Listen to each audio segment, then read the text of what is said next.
Welcome back, ladies and gentlemen, to Daily Thoughts Podcast, where we talk about our topic on our minds today. Today, I'm here with my good friend Josh Mills. How you doing, Josh? Hey, how we doing? What's Thanks going for having on? me, How Ryan. you doing today? Pretty good. How are you? Pretty good. How's the Well, kids? good, well. Kids are well. Big week for the podcast. Yeah, I'm excited. Today Lots to we're talk about. talking about climate change. Today we're going to talk about how humans are hurrying up that warming process in the climate change process. So, Josh, what are your thoughts on climate change? Personally, I think a lot of the climate change talk that's going on nowadays about how it's rapidly accelerating might not be all that true. For me, I just see it as like a normal process that happens over a course of time. So, I just feel like it's consistently gonna keep happening for the next 100 years or so. So you really think that natural process is going to take on its like natural course? Yeah, I do. I do. I kind of think of it like humans are hurrying up the natural process. You know what I mean? By putting out harmful chemicals into the atmosphere and into the sea levels and the waters. That's how I think of it really. Because what I found was actually Earth's temperature has risen by zero point 0.14 degrees Fahrenheit per decade since 1880. Wow. That's kind of rapid. Yeah, that is definitely rapid. And I feel like humans are definitely a cause of that. hmm And also, the warming rate over the past 40 years is twice that, at 0.32 degrees Fahrenheit per decade since 1980. That's kind of weird. Wow, yeah. Weird. That is so Yeah. weird. That's literally in our lifetime. Like Yeah. it's already gone up. Also, 2020 was the second warmest year on record, and the 10 warmest years on record have occurred since 2005. Jeez. Yeah. So it's happening fast then. Yeah. I feel like a cold winter in the USA doesn't disprove climate change. You got to check out how hot Asia was in the same time period as last winter. If you say last winter was cold in the U.S., across the globe in Asia, it was hot. In Yeah. Asia, it's warming up. So, you still got to think about that global climate change. Yeah. I was just thinking more globally, or like I was thinking locally. I think was my biggest Yeah, thing yeah, too, is because like my backyard literally last year had a little flood. Thing froze in like less than a day. It's like if global warming is really that serious, well, like that lake used to freeze in my childhood. Like, Mm. why is it still freezing now if it happened so rapidly over the last recent years? You know? Well, it could be that 2 to 3 days in a row below freezing, lake freezes. That doesn't mean that climate change is a hoax. Because, Yeah. in the winter period, the average temperature could be 53 degrees Fahrenheit. But for a week of that, it was 20 and the lake froze. So climate change is still there, but you know what I mean? Lakes can still freeze from time to time. Yeah, that is actually very true. I think part of the thing I didn't think about was like long term too, and I was just sending out like one memory. Yeah. So like I get what you're saying. Because lakes only take 3 to 4 days to freeze. You know what I'm saying? Yeah, that is true. Yeah. So honestly, like I'm kind of getting on the same page as you here. I think we You're on as the wave. humans, yeah, I'm Yeah. hopping on the wave. I think we as humans really need to start changing our daily lifestyle. Like honestly, be more like recognizing and seeing things in like our daily lives and being like, wow, like we could change that to make a difference. Yeah. If we don't change now, the future of climate change could become very, very bad quickly. The wildlife on Earth is being affected by climate change greatly. The polar bears in the Arctic are getting too warm to live there. Many species are getting their homes taken down by deforestation, and we are consuming meat at the highest rate we've ever had. Since the 1970s, Earth's population has doubled and consumption has increased by 45%. Jeez. Humans has also altered at least 70% of Earth's land, mainly for growing plants, keeping animals.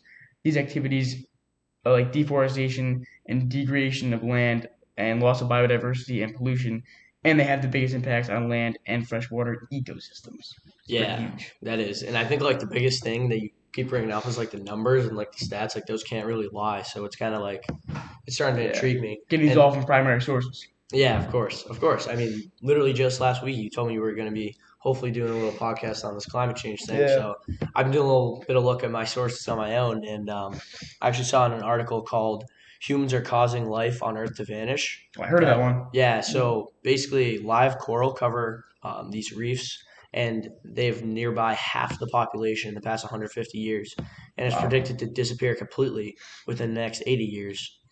Coral reefs are home to some of the most diverse ecosystems on the planet.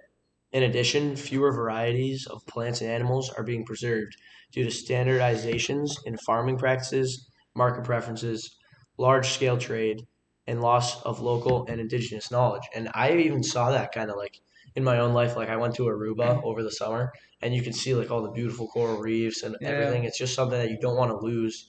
Like it's kind of and like we could nature. lose that. We Exactly. could. It's like a wake up call, and I Yeah. think like the numbers are just there. So. So my question to you is, Josh, how do we fix this, and what does this mean for the future of climate change?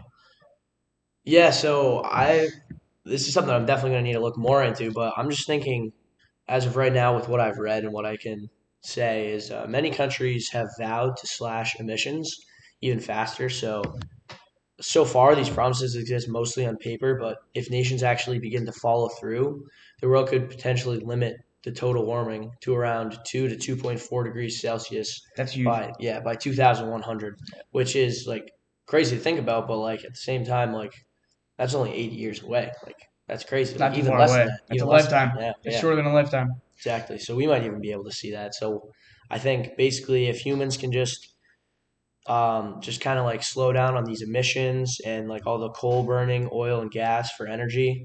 Also, especially with cutting down the forest, it would help like because the forest helps produce more oxygen back into the air and reduce the emissions. And also, those are habitats for animals. Exactly, and in the article it talked about fossil fuels as well. So I definitely think if humans can just be more like recognizing, and Yeah. they can make a difference. I personally think we need to start going completely electric in most scenarios, like electric stoves, fireplace, cars, solar panels, wind turbines. That right there can help the current problem by a lot. Yeah, I agree. Yeah. I actually did a project in high school about Mm. just learning about like the efficiency of a windmill, and it's kind of cool to learn about how like just a little bit of air can create so much electrical output. It's And it's like just so much energy. yeah, like Yeah. we should definitely start going to green energy more. Yeah, and you could even ride your bike to work or carpool with someone, and that could just save so much emissions. Yeah, and also to go along with that, like just recycling instead of throwing things out, putting your plastic garbage into a recycling bin. It's so simple and easy, and like it really goes a long way. So Yeah. another main cause that I found is we need to change ocean overfishing. But 66% of the ocean surface has also been affected by other processes like runoff from agriculture and plastic pollution. Like again, like landscaping, fertilizers, like all Yeah. this stuff like adds up. All it takes is to put that plastic bottle in the recycling bin instead of around a fish's neck. You know Yeah, what I mean? exactly. It's like this. You see the Yeah. save the turtles and all that, but like actually, we need to start doing stuff to like It's help so our easy environment. to just throw something in the recycling bin Yeah, instead of throwing it out. it's going to be where we Yeah. live, where our kids live. I think For it's future definitely generations. exactly. We should Yeah. definitely care about that. Well, I think we can conclude that we need change as humans. If we want to see any real improvement with climate change, we need to, like we said, go more electric, reduce on our emissions, and we need to do that every day.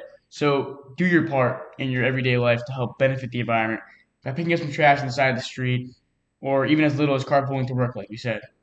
Well, until next time on Daily Thoughts Podcast, we'll talk about the topics on our minds. Thank you for watching, and thank you, Mills, for coming along. Yeah, thanks for Appreciate having it. me, Ryan. I appreciate you. Thank you.